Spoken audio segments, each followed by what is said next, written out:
Sociedade contemporânea, né? Uma fábrica de problemas éticos. Estamos vivendo um desses grandes problemas éticos, que é o problema em como agir diante da epidemia. Privilegiar a saúde, as vidas ou a economia, que pode ter repercussão também na saúde e nas vidas, né? É um dilema extremamente complicado, porque em ambos haverão perdas, né? Como o dilema do bonde, né? Você vai estar indo com um bonde em direção a 5 pessoas num trilho de ferro. Você pode apertar ou puxar a alavanca e o bonde virar para um outro lado, onde você vai matar só uma, né? Você tem a opção de matar 5 ou uma. Qual escolha você faria, né? Geralmente as pessoas escolhem matar a uma, né? Porque seria dos males o menor. Mas se essa uma fosse um parente seu pai, sua mãe, seu filho, sua filha, e aí? Qual seria a sua escolha? As coisas vão complicando, né?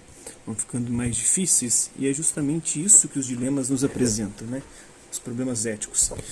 Vamos ler um trecho de uma entrevista concedida pelo filósofo australiano Peter Singer, em 1946, a respeito de algumas das características da sociedade contemporânea relacionada aos direitos e valores humanos.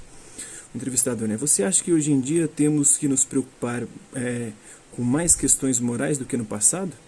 Comer, gastar e economizar dinheiro, o que e onde comprar, o efeito estufa, usar carro, avião ou bicicleta, aborto, decidir sobre nossa própria morte, ter filhos por fertilização in vitro, se tornaram problemas morais. Estamos criando mais problemas morais? Peter Singer responde, sim.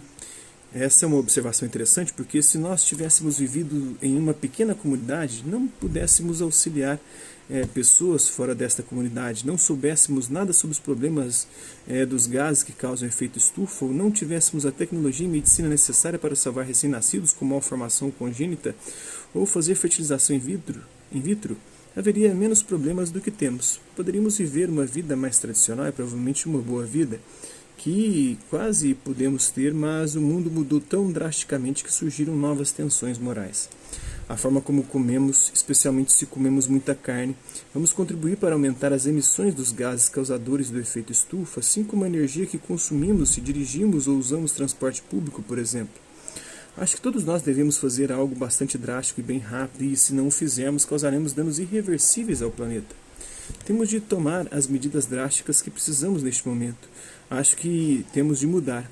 As pessoas podem mudar o seu estilo de vida, mas nós devemos ser politicamente ativos e dizer aos governos que eles têm de fazer algo a respeito disso também. Então isso está no texto, né, Uma Ética para o Século XXI, do Eduardo Wolff. Eu tinha no Facebook, acho que ele saiu, né, ou ele me excluiu. Pensar a Filosofia, entrevista a Peter Singer, né? Ciclistas e pedestres durante o Dia Mundial Sem Carro em Paris, na França. Foto de 2015, tem uma imagem aqui, né? A campanha foi organizada com o objetivo de alertar as pessoas quanto ao uso excessivo do automóvel, promovendo formas alternativas de mobilidade. Diante de problemas como o efeito estufa e o aquecimento global, discutir novas maneiras de locomoção se torna uma questão ética. Tanto a pergunta quanto a resposta da entrevista evidenciam uma característica da sociedade contemporânea: a criação de problemas éticos. Quanto mais avançam o conhecimento humano, a ciência e a tecnologia, quanto mais o ser humano interfere na natureza e a modifica, modificando-se também, mais decisões morais é necessário tomar. O desenvolvimento traz novas possibilidades.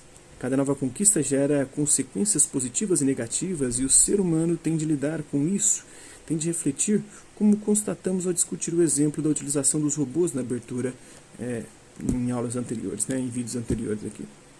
Todas as reflexões éticas hoje, talvez as reflexões éticas hoje tenham um grau de importância que jamais tiveram.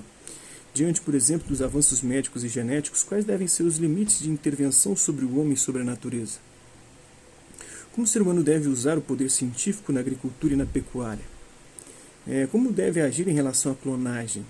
O ser humano está passando dos limites da própria humanidade? O que é certo ou errado para a ciência? Todas as indagações, em última instância, são variações particulares da pergunta central de toda a reflexão ética: o que eu devo fazer? O que é justo, o que é bom, o que é o certo, o que é correto diante dessa ou daquela situação? As dúvidas e as perguntas sobre a conduta humana não param por aí. O envelhecimento da população e a possibilidade de prolongamento da vida de portadores de doenças fatais estimulam reflexões sobre a qualidade de vida do idoso e do doente. Afinal, o que é uma vida digna? Que tipo de conduta a sociedade deve ter com a experiência do envelhecimento? Com a experiência da morte? Outro aspecto marcante da sociedade contemporânea é a violência disseminada entre pessoas, grupos sociais e nações. A criação e a utilização da bomba atômica foram a realização de um ideal belicista que uniu conhecimento e poder. Essa situação implica a banalização da vida.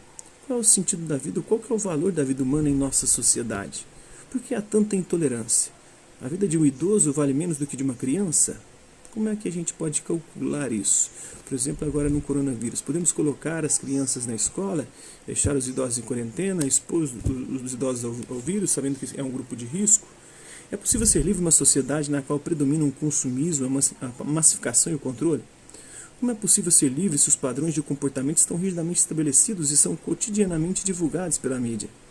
Muita gente pensa, age e se comporta da mesma maneira. As escolhas são verdadeiras ou apenas aparentes? Qual é o espaço para a individualidade e a liberdade humanas? As perguntas são muitas. A vida humana implica a formulação de perguntas e a tentativa de respondê-las. Implica ainda a detecção de problemas e a busca de solução para eles. Tais perguntas e problemas só são percebidos pela razão humana. A reflexão sobre nossas ações, independentemente do lugar para onde ela nos leva ao exercício humano da liberdade. A liberdade, segundo creio, reside precisamente na capacidade de pensar duas vezes e de não fazer a primeira coisa que vem à cabeça. Nós manifestamos essa capacidade na nossa habilidade de responder a razões, de incorporá-las ao nosso comportamento, no poder de escutar uns aos outros, de aceitar argumentos, de ser dissuadidos de cursos de ação por pressão dialógica e assim por diante. Isso está na obra As Grandes Questões de Filosofia, do Simon Blackburn, na verdade, uma entrevista, que o Edward Wolff também fez com ele na obra Pensar a Filosofia. O que é dialógico? Relativo a diálogo, diálogo crítico em forma de diálogo da conversa, entre interlocutores, para se chegar a um consenso ou buscando opor teses e pensamentos. Focus Group de 2000, obra de Diana Ong. A padronização dos comportamentos compromete o agir moral autônomo ou não? Então fica aí essas reflexões. Hasta la vista, babies, e até a próxima.